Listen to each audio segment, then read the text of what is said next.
بسم اللہ الرحمن الرحیم۔ تمام اہل وطن کو جو پاکستان کے باسی ہیں، باشندے ہیں، جو پاکستان میں بستے ہیں، وہ پنجابی ہوں، وہ غیرت مند پٹھان ہوں، وہ غیور بلوچی ہوں، وہ سندھ کی دھرتی کے باب الاسلام کے رہنے والے لوگ ہوں، کشمیری ہوں، یا اس وقت ہجرت کرنے والے آج کے ہمارے پیارے پاکستانی بھائی ہوں، پاکستان میں رہنے والے، اور بالخصوص پاکستان سے باہر لاکھوں کی تعداد میں رہنے والے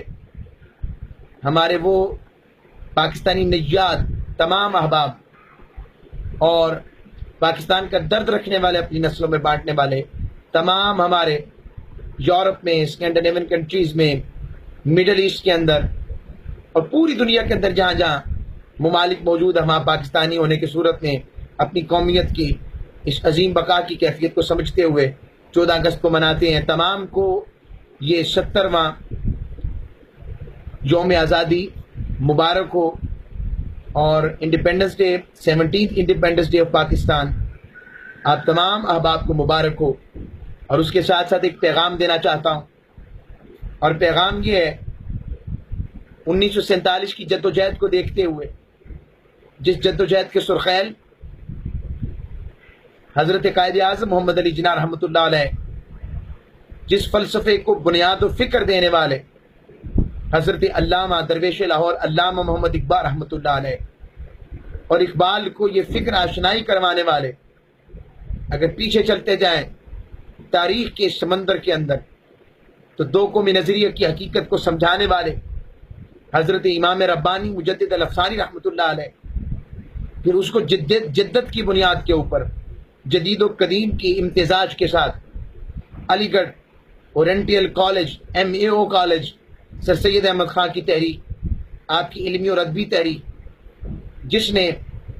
انگریز کو انگریز کی زبان کے اندر مسلمانوں کے حقائق، معاملات اور ان کے تمام باتوں کو پیش کرنے کی کوشش کی، اور ان لیگز نے مل کر پھر 1906 میں آل انڈیا مسلم لیگ اور تمام مسلم لیگ کے لوگوں کے ساتھ مل کر قائد اعظم محمد علی جناح کی قیادت میں، سیادت میں، امارت میں پاکستان کی بنیاد رکھی، انتب جدوجہد کی۔ اس جدوجہد میں طبقہ فکر انسانی اور طبقہ فکر مسلم کا برصغیر پاک و ہند سے ہر طبقہ فکر کے لوگ شامل ہوئے۔ اس میں بچوں سے لے کر طلباء تک، طلباء سے لے کر ماؤں تک، ماؤں سے لے کر بہنوں تک، بہنوں سے لے کر بیٹیوں تک، بیٹیوں سے لے کر جوانوں تک، جوانوں سے لے کر بوڑھوں تک، ہر ایک نے اس وقت ایک وطن کی اہمیت کو سمجھا۔ تب ایک قوم نظر آئی جسے ایک وطن چاہیے تھا۔ وطن کا مقصد کیا تھا؟ آج جب میں آپ سے بات کر رہا ہوں تو باہر آتش بازی بھی ہو رہی ہے، خوشیاں منانی چاہیے، خوشیوں کے ساتھ ساتھ ایک عجیب و غریب قسم کا منظر پیش ہے۔ ابھی جیسے صبح کا سورج طلوع ہوگا، ان سڑکوں کے اوپر نوجوان من چلے جنہیں کچھ علم نہیں یہ پاکستان کس قربانی کے تحت لیا گیا، اس پاکستان کی حقیقت کیا ہے، اس پاکستان کا مقصد کیا ہے، اس پاکستان کا نظریہ کیا ہے، اس پاکستان کی بنیاد کیا ہے، اس کی بنیادوں میں کتنے لاکھ شہداء کا خون شامل ہے، جن کو علم نہیں، جن کو شاید بتایا نہیں گیا، جن کو شاید سمجھایا نہیں گیا، اور جن کو اس بات کو باور نہیں کروایا گیا کہ یہ رات اور یہ دن اصل میں ان شہداء کے لیے ہے، جن شہداء نے اپنے بچوں کی، اپنی ذات کی، اپنے خانوادوں کی، اپنے خاندانوں کی، اپنی جاگیروں کی، اپنی دولت کی، اپنے سرمایہ کی، اپنے وقت کی اور اپنی ذات کے رشتہ داروں کی ہر طرح کی قربانیاں دے کر، ہم نے قربانیوں کا نام سنا ہے، انہوں نے قربانیاں دے کر بتایا کہ پاکستان کیسے حاصل کیا گیا ہے، پاکستان کیسے ملا ہے۔ ان کا مقصد وہ دو قومی نظریے کے احیاء کے طور پر مملکت اسلامیہ، جس کی بنیاد دو قومی نظریہ، اور دو قومی نظریے کی بنیاد حقیقت کے اندر اصل میں اسلامی نظریہ حیات، اسلامک وے آف آئیڈیالوجی تھی، اسلامک وے آف آئیڈیالوجی تھی، اور اس وے آف آئیڈیالوجی کے مطابقت قرآن اور سنت تھی۔ پاکستان جمہوری پاکستان کے نام پر وجود میں نہیں آیا تھا۔ گلی گلی، کوچا کوچا، کریا کریا یہ آواز و صدا تھی کہ پاکستان کا مطلب کیا، لا الہ الا اللہ محمد الرسول اللہ۔ اس کوچے میں آواز تھی، بٹ کے رہے گا ہندوستان، لے کے رہیں گے پاکستان۔ یہ پاکستان ایک خواب تھا، ایک تعبیر کی صورت، جس کو 14 اگست 1947 27 رمضان مبارک کو وجود میں آیا۔ اس خواب کی تکمیل یہ تھی کہ یہاں پر آقا علیہ الصلوۃ والسلام کے ریاست مدینہ کا نظام نافذ ہوگا،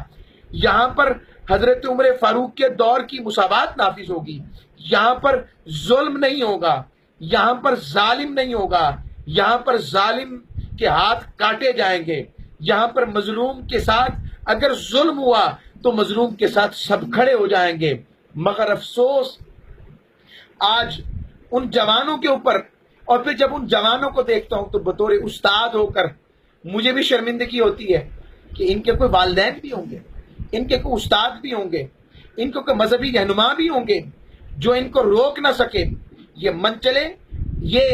جو موٹر سائیکلوں کا سلنسر پھاڑ کر اپنے جسموں کو رنگ کر اور عجیب قسم کی افریقی انداز میں آہو فغاں کرتے ہوئے اور عجیب قسم کا شور و غلغلہ مچاتے ہوئے روڈوں پر نکل آتے ہیں، اور ٹولیوں کی صورت کے اندر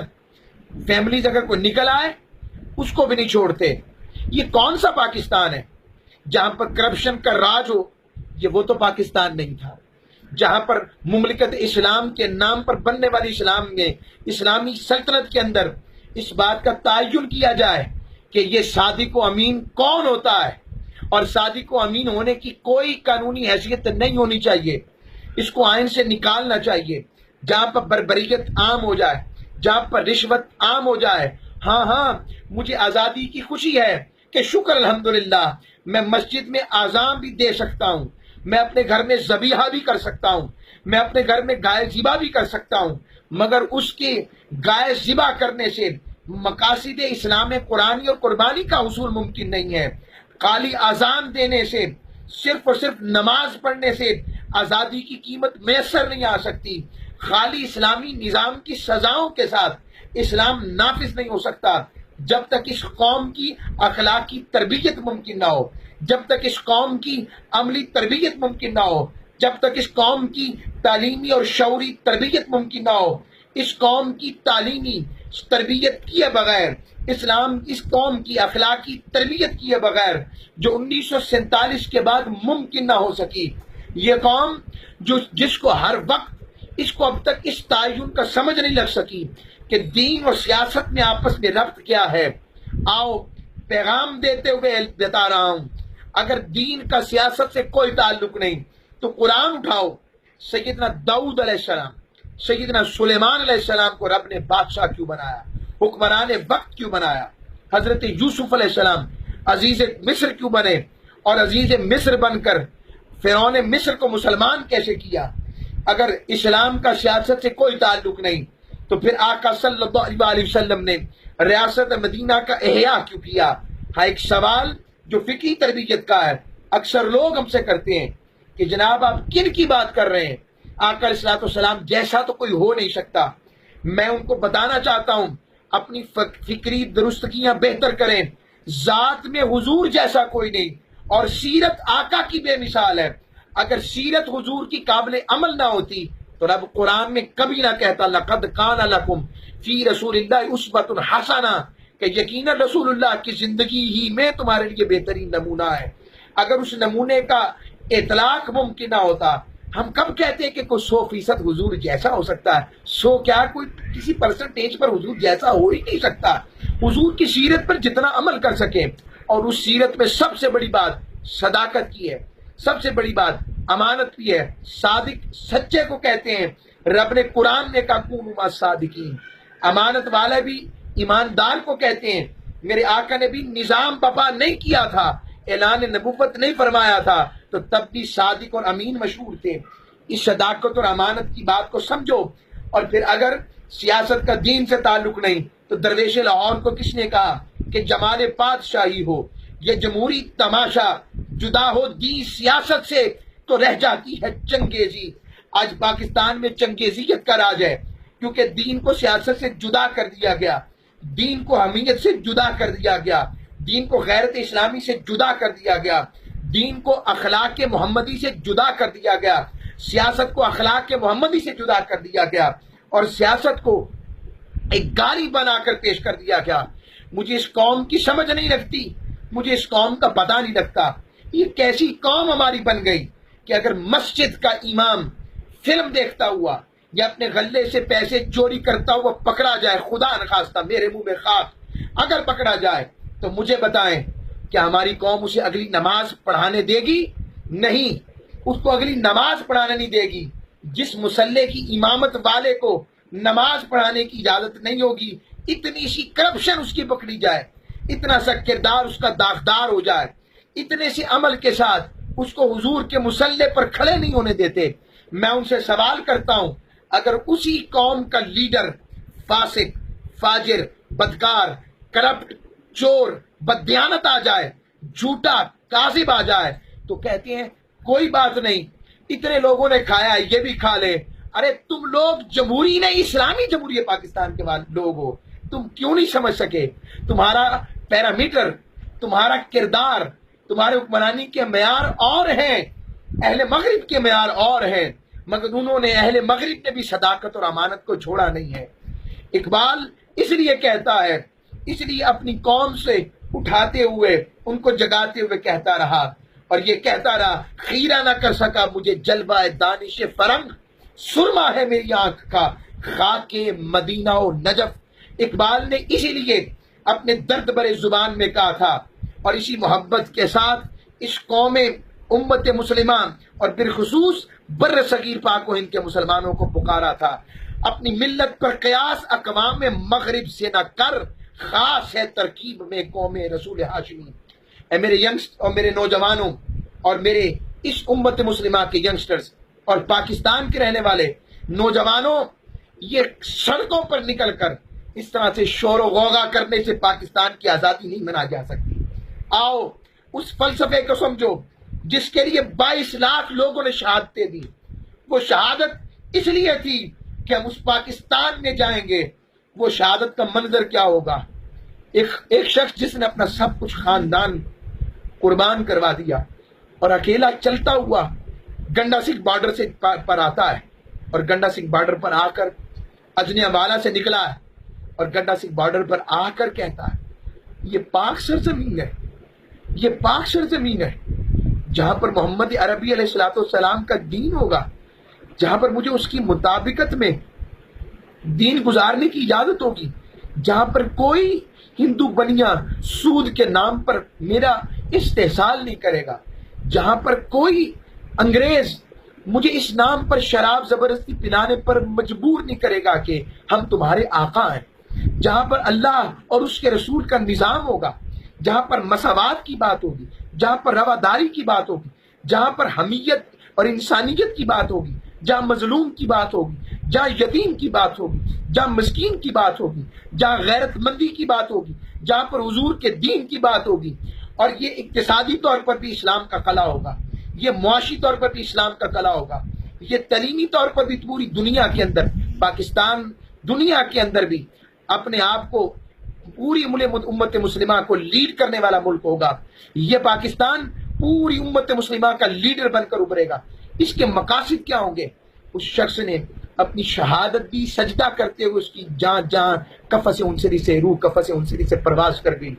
کیا جواب دیں گے آج اگر وہ روح اس بار پاکستان میں پلٹ آئے 70 سال بعد کے پاکستان میں؟ مجھے جواب دیجئے، تو مجھے کہنے دیجئے۔ مجھے یاد آتے ہیں انوار المصطفیٰ حمدانی، بہت خوبصورت بات جو اس نے کہی،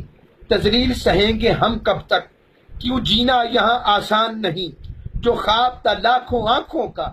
یہ وہ تو پاکستان نہیں، یا قوم کو بیچنے والے بھی سونے میں تولے جاتے ہیں، دروازے ان کی پلکوں کی، دروازے ان کی پلکوں کی جنبش پر کھولے جاتے ہیں۔ ہم پوچھتے ہیں زر والوں سے، کیا ہم مفلس انسان نہیں، جو خواب تھا لاکھوں آنکھوں کا، یہ وہ تو پاکستان نہیں، کیا تم نے منظر دیکھا ہے ان لٹتی بیٹیوں ماؤں کا؟ ایک جذبہ خوشبو جیسا تھا، ایک خواب تھا ٹھنڈی چھاؤں کا، جیون کی سلگتی راہوں پہ اب کون یہاں ہلکان نہیں، جو خواب تھا لاکھوں آنکھوں کا، یہ وہ تو پاکستان نہیں۔ آئیں، یہ فکر دے رہا ہوں حضور شیخ الاسلام پروفیسر ڈاکٹر محمد طاہر القادری کی نسبت سے، حضور قائد محترم حضور شیخ الاسلام اور ان جیسے جو بھی فکری بات کر رہا ہے، وہ کسی کی آواز ہو، وہ حق کی آواز ہو، وہ صدق و امانت کی آواز ہو، اس کی آواز میں اگر پاکستان کے لیے درد ہونا چاہیے، اس کی شخصیت، اس کی عملداری عملی طور پر نظر آنی چاہیے۔ آؤ، پیغام دے رہا ہوں، ہمارے ساتھ چلو اور حضور شیخ الاسلام پروفیسر ڈاکٹر محمد طاہر القادری کے پیغام کو سمجھو، اس درد کے پیغام کو سمجھو۔ خدا کی قسم ہمیں حکمرانی کی ضرورت نہیں ہے، ہمیں ایسا پاکستان چاہیے جہاں پر مظلوم کو انصاف مل سکے، جہاں پر بے شعور کو شعور مل سکے، جہاں ان پڑھ کو تعلیم مل سکے، جہاں پر اس قوم کو حضور کے دین سے وابستگی کا خیرات مل سکے، جہاں پر جہیز جیسے لعنت کے ساتھ بے شعوری کی کیفیت میں کوئی کسی کی بیٹی بن بیاہی نہ رہ سکے، حضور کے دین کا دورہ ہو سکے، جہاں پر بیٹیوں کی پیدائش پر اخلاقی پستگی کے عالم کے اندر چہرے چہب جبی نہ ہو جائیں اور ان کے چہروں پر عجیب قسم کی کرواہٹ نہ آ جائے، اور اس کے ساتھ امت مسلمہ کو لیڈ کرنے کے لیے بلا سود بینکاری کا خاکہ مل سکے،